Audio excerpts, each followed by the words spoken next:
화제의 뉴스를 골라 과학 기자의 시선으로 분석하는 과학 본색 시간입니다. 네, 스튜디오에 최소라 기자 나와 있습니다. 안녕하세요. 어서 오세요. 네, 오늘은 어떤 이야기를 나눠볼까요? 네, 얼마 전에 유방 보형물이 희귀암을 일으킬 수 있다는 미 보건당국의 발표가 있었습니다. 네. 이 보형물 가운데서도 이 미 엘러간사 것이 특히 위험이 커서 이 미 보건당국은 엘러간사에 자발적으로 보형물을 회수 또는 리콜할 것을 권고를 했는데요. 우리나라 식약처도 지난 4일부터 해당 이 보형물 회수에 들어갔습니다. 네, 회수 조치된 보형물이 그동안 가슴 수술에 널리 쓰이는 제품이라고 해서 더더욱 우려가 큰데요. 정확히 어떤 모델인지 궁금하고요. 얼마나 유통됐나요? 네, 이번에 회수 조치된 이 보형물들은요, 모델명이 인터넷에 공개가 됐는데요. 이 가슴 보형물 가운데서 표면이 거친 타입인 텍스처 타입이 여기 해당이 됩니다. 이 회수 대상 보형물은요, 국내에서는 이미 11만 개가 시술된 것으로 파악이 됐습니다. 이는 전체 가슴 수술자의 절반 정도로 추정이 됩니다. 절반 정도요. 네, 그럼 이번에 회수 조치된 것 말고는 다른 것들은 좀 안전한 걸까요? 그렇지 않습니다. 네. 이 희귀암인 엘러간사 제품 이외에도 여러 보형물에서 생기고 있는 것으로 드러났습니다. 이 회수 조치된 것들이 암 유발 위험이 6배가량으로 유독 높다는 것이고요. 기타 보형물에서도 암 발생이 보고가 됐습니다. 이 전문가의 자세한 이야기 들어보겠습니다. 엘러간 보형물도 아니고 텍스처 타입이 아니라고 해서 안심하시면 안 됩니다. 그래서 일단 몸에 유방 보형물이 삽입되신 분들은 반드시 매년 정기적으로 유방암 검사와 함께 보형물 검사를 한 번에 받으시는 게 매우 중요합니다. 네, 그러니까 가슴 보형물 삽입 수술을 한 사람이라면 누구나 주의를 해야 한다 이런 얘기인데요. 이 희귀암 정확히 어떤 암인가요? 네, 정확히는 ALCL이라고 하는데요. 네. 이 역형성 대세포 림프종이라고 합니다. 이 일정한 형태를 띠지 않은 이 덩어리 형태 종양으로 이 림프선으로 전이될 수 있는 림프암입니다. 이 암은 보형물 수술 이 절개 부위가 아문 다음에 수년 후에나 발생을 한다고 하는데요.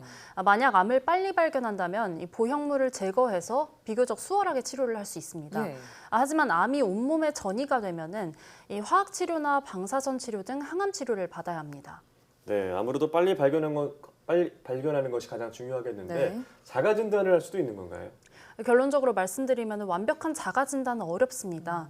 이 전문가는 수술 이후에 매년 보형물의 이 문제를 진단할 수 있는 이 전문 의료기관을 찾아서 초음파 검사를 받을 것을 권장했습니다.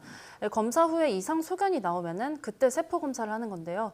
그래도 주요 증상으로 알려진 것을 먼저 말씀을 드리면요, 통증이 느껴지거나 또 보형물 주위에 뭐 액체가 고였다거나 뭐 피하에 캡슐 같은 작은 혹이 생기면은 병원을 찾으라고 이 식약처는 밝혔습니다. 네. 그러나 이 희귀한 질환이기 때문에 뭐 증상이 발생하면은 전문 의료진을 찾아가라, 이런 현재 식약처의 권고 사항은 굉장히 안일한 것으로 보입니다. 예, 일단 뭐 이 암을 조기에 발견하면 비교적 치료가 수월하다고 하니까요. 증상이 없어도 매년 초음파 검사를 받는 게 좋겠고요. 자, 그런데 이 검사 결과가 안전하다고 나와도 사실 이 보형물 삽입 수술을 하신 분들은 불안함을 쉽게 떨치지 못할 것 같아요. 네, 그런데 일단 미 FDA는요, 증상이 없으면은 보형물을 뭐 예방적인 차원에서 제거하는 것은 권고하지 않는다, 이렇게 말을 네. 했습니다. 이 자신이 수술받은 보형물이 리콜 대상에 해당한다면은 더욱더 주의를 하고 자주 검진을 받는 것이 좋을 텐데요. 가장 문제가 되는 사람은요, 자신이 수술한 제품이 엘러간인지 아닌지 모르는 경우입니다. 아, 그러네요. 제품 카드도 가지고 있지 않다면요, 이 특정 이 모양 보형물이 특이한 것이 아닌 경우, 이런 것들을 제외하면은 이 일반 보형물로 삽입을 했으면 뭐 검사 같은 걸로 이 보형물의 제조사를 알기가 어렵습니다. 네. 근데 이 경우도 정기적인 초음파 검사를 받는 것이 최선으로 보입니다.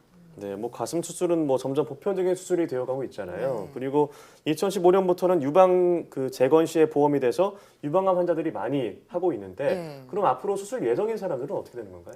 네, FDA의 말을 인용하자면요, 이 가슴 보형물은 평생 가지고 가는 장비가 아니다, 이렇게 말을 하는데요.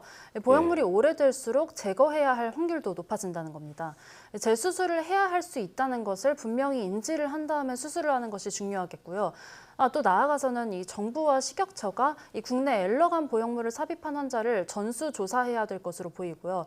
또 추후 다른 보형물이 들어간 환자들도 유방 검진과 보형물 검진을 계속해야 될 것으로 보입니다. 네, 정부와 식약처의 추가적인 조치도 말씀해 주셨지만 사실 초음파 검사 매년 여성들이라면 모두에게 받도록 권고가 되고 있잖아요.